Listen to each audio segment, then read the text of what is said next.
Welcome back to Kerala Part 3. In 2024, I co-facilitated a yoga and cultural retreat to Kerala, India, with my Guruji, Swamini Shraddhananda Saraswati ji, my yoga sister, Devi, and friend and tour guide, Manu from Manu Tours. Kerala's sacred spaces are deeply tied to its geography. The state sits between the Arabian Sea to the west and the Western Ghat Mountains to the east. This narrow strip of land has shaped everything: architecture and trade, agriculture, and spiritual life. And in part 3 of this series, we'll be visiting temples again, this time temples of Shiva and Vishnu. In Sanatana Dharma, there are 3 major aspects of the divine masculine called the Trideva. Today we'll be exploring Lord Shiva, who represents transformation, and Lord Vishnu, who created the world. Lord Shiva is known for meditating on Mount Kailash, swallowing the poison hala hala when the devas and asuras were churning the ocean trying to capture amrita, the nectar of immortality. And he's often depicted holding a trident, a tiger skin over his shoulder, or in the cosmic dance as Nataraja, the lord of the dance.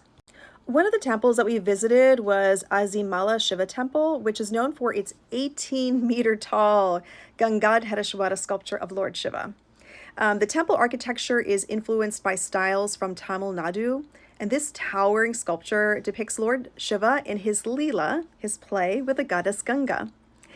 This new addition was completed in December of 2020 and is the tallest Gangadhareshwara sculpture in India and the tallest Shiva sculpture in Kerala.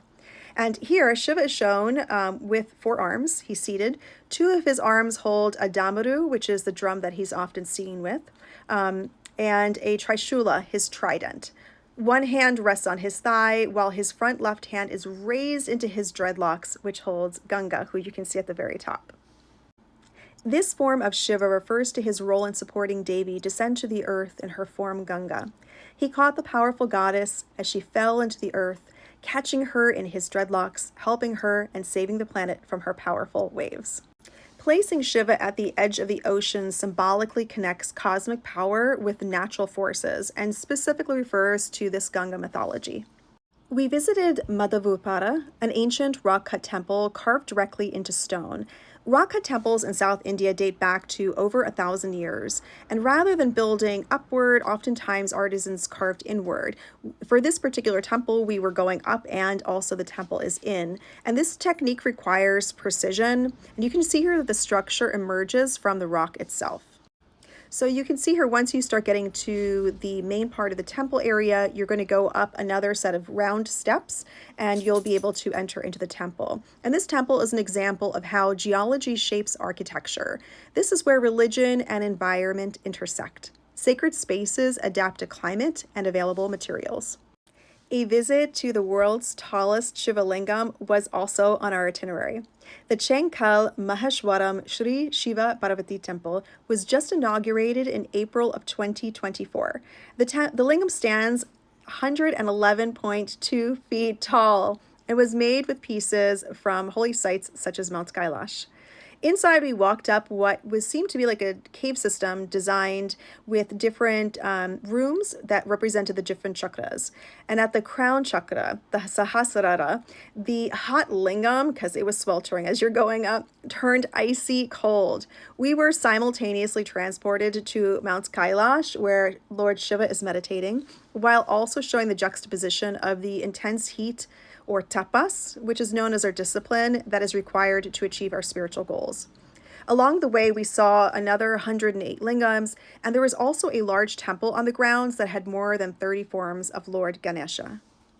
We also visited Sri Padmanabhaswamy Temple, which is a temple dedicated to Lord Vishnu, one of the Trideva, from whom the world was dreamed into existence.